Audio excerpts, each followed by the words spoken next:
धीर्धैनं श्रवणपटे यतिवरा महावाक्य जनार्दन सच्चिदानन्दत्वं शरणं व्रजेश यादवेन्द्रं दयादाता पुण्डरीक्षा क्षीरसागरशयनं कमलनयनं नमस्तुते नमामि श्रीहरि। धैर्य से जिसको धारण किया जाता है, कर्णपटुओं से जिनका पान किया जाता है, ऐसे सच्चिदानंद भगवान श्री यादवेंद्र सरकार को मैं नित्य ही चिंतन करता हूँ, नमन करता हूँ, जिनको नमन करने से मंगलादि मंगल तो हो ही जाते हैं, साथ ही में बहुत बड़ा बल मिलता है मनुष्यों को।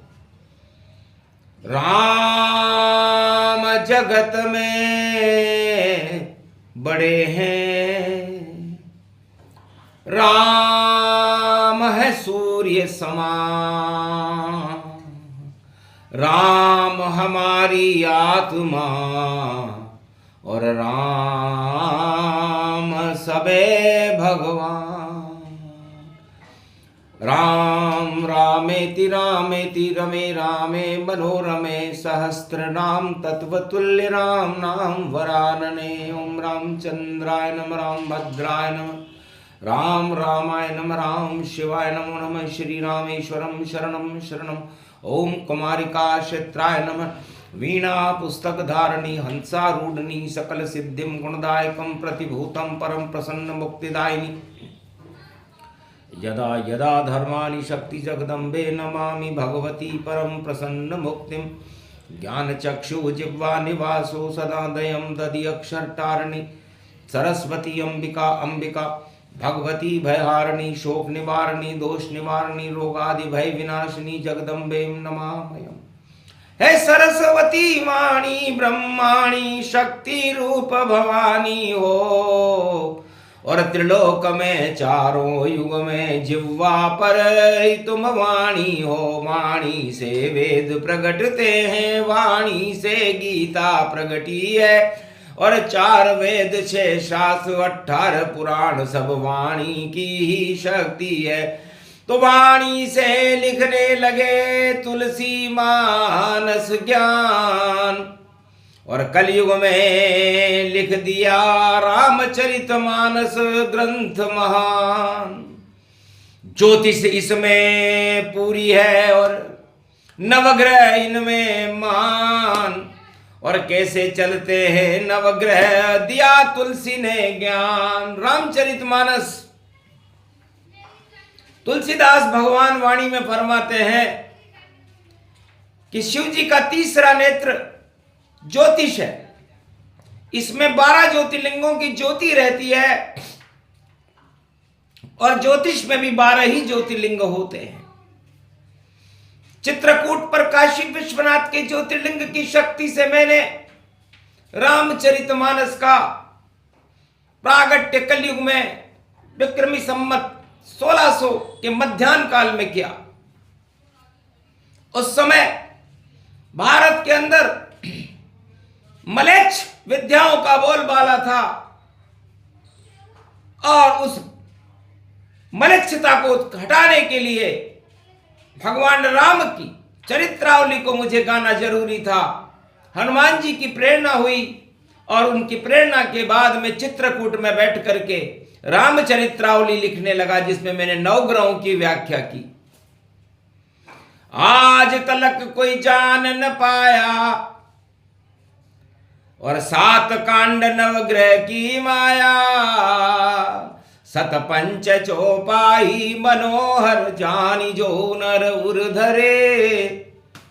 दारुण अविद्या पंच जनित विकार श्री रघुवर हरे। ये 9 ग्रह के जो विकार हैं, सूर्य हैं, चंद्रमा हैं, मंगल हैं, बुध हैं, गुरु हैं, शनि हैं, राहु केतु हैं। ये हमारी 10 इंद्रियों को के बंधन में, नियंत्रण में रखते हैं हमारी आत्मा को। और हमारी आत्मा का प्रकाश मर्यादा पुरुषोत्तम श्री राम है।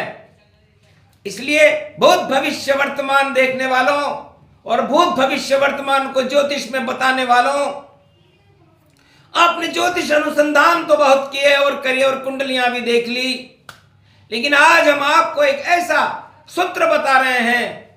तुलसी बोले कलयुग वाणी, सुफला एकादशी में जानी, सोमवार रवि रूप दिखावा, रवि का तेज राम प्रगटावा, सुफल मनोरथ होय तुम्हारे, राम लखन सुन भयउ सुखारे। सुफला एकादशी थी और रविवार का ज्ञान, और तुलसी रवि पुष्य में लिख रहे रामचरित ग्रंथ महान। रवि पुष्य नक्षत्र में राम जी का जन्म हुआ, चैत्र शुक्ल पक्ष रामनवमी को, और रवि पुष्य नक्षत्र में तुलसीदास जी ने चित्रकूट में रामचरितमानस की रचना की और सबसे पहले बाल कांड बनाया। तो बाल कांड सूर्य ही मानो, और प्रथम अवतार धरती पे जानो। सूर्य वंश में राम जी और उतरे अवध के वाय, दशरथ के वो लाल बन गए और देखो प्रकाश दिखाए। तो है संसार वासियों, आज हम आपको तुलसीदास जी की वाणी में एक ऐसा चरित्रावली बता रहे हैं जो न किसी ज्योतिष को याद, न किसी को सोचा भी नहीं होगा उसने कि बालकांड सूर्य का स्वरूप है। और जैसे ही भगवान राम का जन्म हुआ, अयोध्या में अंधकार हट गए, सूर्य का प्रकाश हो गया, सारा त्रिलोक और दानवता सिसकने लगी कि सूर्य जन्म गए दशरथ के घर, अंधकार हट जावेगा दानवता का सब नाम निशान, और ये लाल राम हटावेगा। तो पूरा बालकांड सूर्य का गौरव है। यदि किसी को सूर्य भगवान का अनुसंधान करना हो तो बालकांड वर्णानामर्थ संघाना, जिसका कोई वर्णन नहीं कर सकता, जिसका कोई अनुसंधान नहीं कर सकता, जो शून्य से प्रारंभ होता है और शून्य में ही समाप्त हो जाता है। रामचरितमानस वकार में लिखी गई और वकार में ही समाप्त हो गई। तो बालकांड सूरज ही जानो, और इसमें तेज राम का मानो। करो अनुसंधान, कहाँ छुपा है सूर्य और कैसे जन्मा धरती पर, और क्षीर सागर का सूर्य, क्षीर सागर की खीर से जिसका जन्म हो रहा है, उस सूर्य की लालिमा बालकांड को पढ़ने के बाद आपके आत्मा में भी आ जाएगी और आपके इस पंच तत्व के देह में भी आ जाएगी, और भूत भविष्य वर्तमान आप स्वयं सुधार सकते हो यदि बालकांड को पढ़कर। तो देखो, उसका अनुसंधान तो करो। और फिर आया है अवध कांड, इसको शुक्र देव मानो, भोगों में राजनीति में देखो दुर्गति अवध की सब जानो। शुक्र भोग का कारक है और शुक्र हुआ रे बलवान, यही अयोध्या कांड है और जंगल चले भगवान। वनवास हो गया, ये अयोध्या कांड है। राजनीति में वनवास हो जाता है सत्ता के लिए, तो सत्ता के लिए उस परिवार में जहां सूर्य राम बनकर अवतरित हुए थे, उस सूर्य को सत्ता छोड़कर जाना पड़ा। ये शुक्र अयोध्या कांड है। तो शुक्र समझना हो अगर तो पढ़ो अयोध्या कांड, और राजनीति में भी सब होता देखो अयोध्या कांड। तो अयोध्या कांड शुक्र देवता को देखना हो, समझना हो तो वहां देख लीजिए, पूरा शुक्र ही अयोध्या कांड है।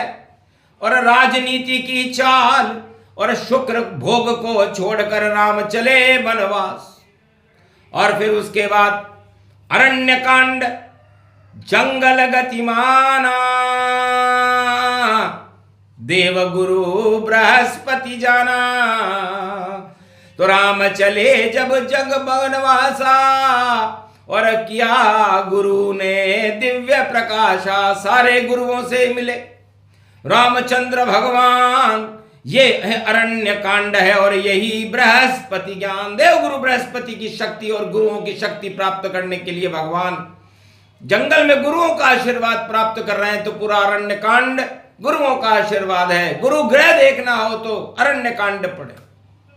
और ये किष्किंधा कांड भवानी, और मंगल ग्रह इसको ही जानी। तो हनुमान जी पंपापुर में रहते हैं और मंगल में बड़ी शक्ति होती है, और मंगल ही सेनापति होता है, और जो सेनापति होता है वही उस देश का नेतृत्व करता है। तो बाली और सुग्रीव और मंगल हनुमत जान, दंगल जब दोनों हुआ तो प्राण बाली निकलान। कारण कमल नाथ मोहि मारा, और मैं बेरी सुग्रीव वहीं प्यारा। तो मंगल को यदि समझना हो तो आप पंपापुर और किष्किंधा कांड को समझें, तो आपको मंगल ग्रह की चाल समझ में आ जाएगी कि बल किस तरह क्षीण होता है और बल निस्तेज कैसे होता है, बल की क्या व्यवस्था है, मंगल हमारी कुंडली में क्या क्या कर सकता है, ये किष्किंधा कांड में आप समझ सकते हैं। और उसके बाद सुंदर हो कांड, और देखो शिव शक्ति ब्रह्मांड, रामेश्वर स्थापना, और हो गया सुंदर कांड। और जल के किनारे राम जी चंद्रमा इसको मां। तो चंद्रमा शिव जी को ही कहते हैं, चंद्रमा जल को कहते हैं, और जल के ऊपर श्वेत बंद रामेश्वर बन गया। शिव जी की कृपा प्राप्त हो गई, चंद्रमा की कृपा प्राप्त हो गई, राम का मन शांत हो गया। तो चंद्रमा देखो सुंदर कांड में, अतुलित बल हनुमान, और गए मुद्रिका लेकर लंका पवन पुत्र हनुमान। तो चंद्रमा को देखना हो तो सुंदर कांड को देखें। मन जीव और आत्मा का मिलन है सुंदर कांड। और फिर देखो जब लंका कांडा, और लंका कांड राहु केतु माना। तो लंका कांड को आप राहु और केतु मान सकते। तो लंका कांड राहु केतु हमारे कर्मों का फल है, और हमें किसी परिवार के बंधन में, आत्मा के बंधन में बांध देते हैं। तो सोने की लंका 1.25 लाख परिवार के बंधन में रावण, और दानवता में धूम मचावे ऐसा शिव भक्तों रावण। राहु केतु सब जब करे हवा में धूम केतु खुद ही रावण, और राहु केतु मानो भैया ये सब रावण ही रावण। तो लंका कांड में आप राहु और केतु के दर्शन कर सकते हैं। और उत्तर कांड वाणी जब देई, तो बुद्ध शनि व्यापक गति लेई। तो उत्तर कांड 7वां कांड है रामचरितमानस का।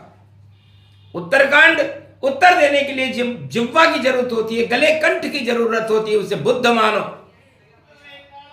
और काकभुसुंड गरुड़ की वाणी, और काकभुसुंड शनि को मानो, और गरुड़ बुद्धि को मानो। तो उत्तरकांड में ये दोनों ग्रह बुद्ध और शनि, क्योंकि शनि सबसे दूर रहता है, कर्मों के देवता हैं, तो शनि और बुद्ध जब मिल जाते हैं तो बुद्धि कर्मों में चली जाती है और शुभ कर्म करते हुए मोक्ष को प्राप्त होता है। इस तरह रामचरितमानस के सारे और तुलसी ग्रह बताए, और जो समझे इन ग्रहों को तो ज्योतिष सब आ जाए। ज्योतिष क्या बतलाएगा भूत भविष्य वर्तमान, उसको तो कुछ भी नहीं पता, नहीं है ज्ञान। तो रामचरितमानस प्रगटावा, और नवग्रह तुलसी लिए बुलावा। क्षीर सागर छोड़ राम लखन भरत शत्रुघ्न, और आई लक्ष्मी जान। नवग्रह वध में उतर गए और हटे सभी अज्ञान, तो देहिक देविक भौतिक तापा, और रामचरितमानस जब व्यापा। तो रामचरितमानस सभी नवग्रहों की व्याधियों को हटाने में सक्षम है। किसी ज्योतिषी के पास जाने की जरूरत नहीं है। कुंडली क्या दिखाते हो, कुंडली में क्या रखा है, देखो अपने आप को और करो रोज सत्संग, और आत्मा के ऊपर चढ़े राम का रंग। तो सभी कुमति हो भंग तब, और जगत रहे सब दंग। रामचरितमानस से उड़े जगत में सुगंध। तो सुगंध को उड़ाना था, ज्योतिष हमें बताना था, और रामचरितमानस के गुणगान ही सुनाना था। सुने सुनाए सुफला एकादशी का ये गति ज्ञान, एक दिशा में सब चलो बोले तुलसी भगवान। तो एक दिशा में चलना चाहिए, इसलिए एक दिशा में चल करके और एक हो करके दो हो गए, और 12 बजे 11 में एक जोड़ने के बाद 12 बजे भगवान राम मर्यादा पुरुषोत्तम राम का जन्म हुआ, और 11वां रुद्र हनुमान जी का है, और पूरी रामचरितमानस राम और हनुमान जी के ऊपर आश्रित है।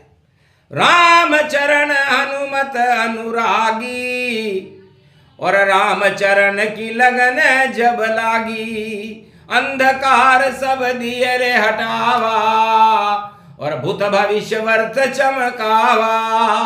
भारत राम राज गति पावा, और वाल्मीकि तुलसी ने गावा। तो 9 के 9 ग्रह 7 कांड में तुलसी दे दिया ज्ञान।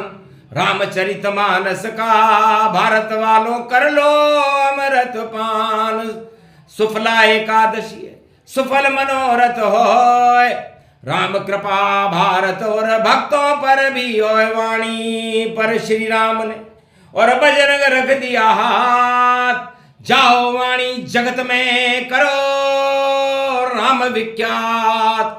संग रहेंगे राम और बजरंग, और हटा सके नहीं कोई भारत के अंधकार को। हटा प्रकाश जो है, प्रकाश कर दो भारत में। ये वाणी का धर्म है, राम का धर्म है, भारत का धर्म है, और धर्म ध्वजाओं को ऊंचा हनुमान जी रखते हैं। बोलो जय श्री हनुमान। शुक्ला एकादशी महापर्व की जय, नवग्रह देवताओं की जय, भारत माता की जय, रामचरितमानस की जय, भगवान तुलसीदास जी की जय।